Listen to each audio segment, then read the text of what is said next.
15 фраз, которые помогут рассказать о любви без слова «люблю».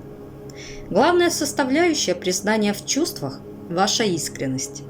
«Я тебя люблю» можно повторять много раз. Эти слова вряд ли могут надоесть и тому, кто их произносит, и тому, кому они обращены. Но можно передать всю силу ваших чувств и иначе. Собрали фразы, в которых тоже есть тепло, забота и искренность. И если вам страшно произнести 3 классических слова, выбирайте вариант из нашей подборки. Первое. «Мне так хорошо с тобой». Самые важные слова часто бывают очень простыми. Это как раз такой случай. Ваши чувства будут понятны близкому без дополнительных пояснений. Второе. «Ты для меня целый мир». Здорово, когда одной фразой можно и восхититься человеком, и отметить его многогранность, и сказать о том, насколько важен он для вас. Столько смыслов, и всего в 5 словах. Третье. «Ты вдохновляешь меня становиться лучше». Близкому человеку может быть приятно услышать, что он играет в вашей жизни серьезную роль. Не каждый может похвастаться, что сумел вдохновить кого-то на перемены. Четвертое. «Как только мы расстаемся, я сразу начинаю скучать по тебе». И снова слова простые, а смысл глубокий и понятный каждому. Ведь любой влюбленный знает, каково это – начинать с нетерпением ждать новой встречи почти сразу же после прощания. Пятое. «Даже минута рядом с тобой – счастье». Тоже очень приятная фраза для адресата. Наверняка близкому человеку будет важно услышать, что он делает вас счастливым лишь своим присутствием, и убедиться в искренности ваших чувств. Шестое. «Даже не представляю, что мы с тобой могли не встретиться». Тут, как и в остальных фразах, ни слова о любви, но легко понятна ваша радость от того, что вы нашли близкого человека. И нет сомнений, что вы дорожите вашими отношениями. Седьмое. «Для меня нет важнее человека, чем ты». Эта фраза тоже помогает показать силу и глубину ваших чувств.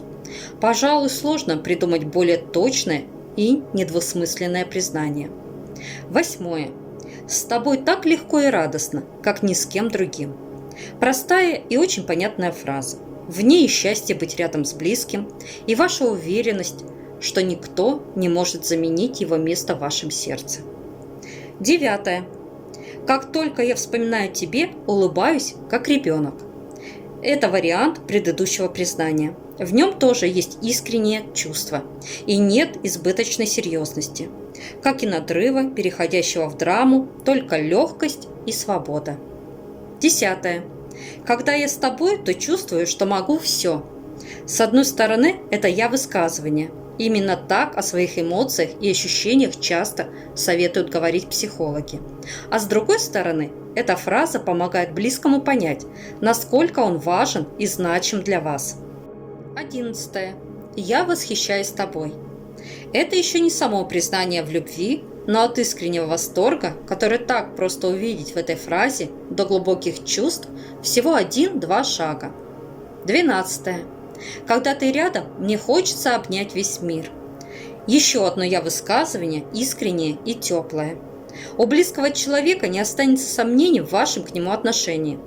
И ему наверняка будет приятно узнать, что он делает кого-то счастливым просто фактом своего существования. 13. «С тобой так хорошо молчать вместе». Эти слова могут коротко, но точно описать степень вашего взаимопонимания. Ведь просто быть рядом и не нуждаться в словах, чтобы понять другого, можно только с очень близкими людьми. 14.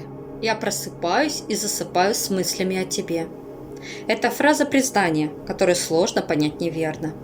Ведь думать постоянно можно лишь о том, кто вызывает очень сильные и глубокие переживания. 15. «Мне кажется, будто мы знаем друг друга 1000 лет». Другими словами, вы близкие люди, которым хорошо вместе. Снова очень короткое и простое признание, которое сложно понять неправильно. 16. «С тобой я чувствую себя собой». Возможно, одна из главных особенностей любви – ее способность открывать человеку самого себя. показывать, на что он способен, какой глубины и силы могут быть его чувства, как они могут его менять к лучшему. Поэтому такая фраза и недвусмысленное признание в любви, и благодарность близкому за то, что он помогает вам лучше узнать себя. Конечно, можно сообщить о своих чувствах и другими словами, не произносить слово «любовь», но рассказать, как именно изменились и вы, и ваша жизнь после встречи с этим человеком, что вы чувствуете рядом с ним и насколько счастливы. И тогда ваше отношение точно не останется для него секретом. Спасибо. Ваш канал Топ Типс. Лучшие советы.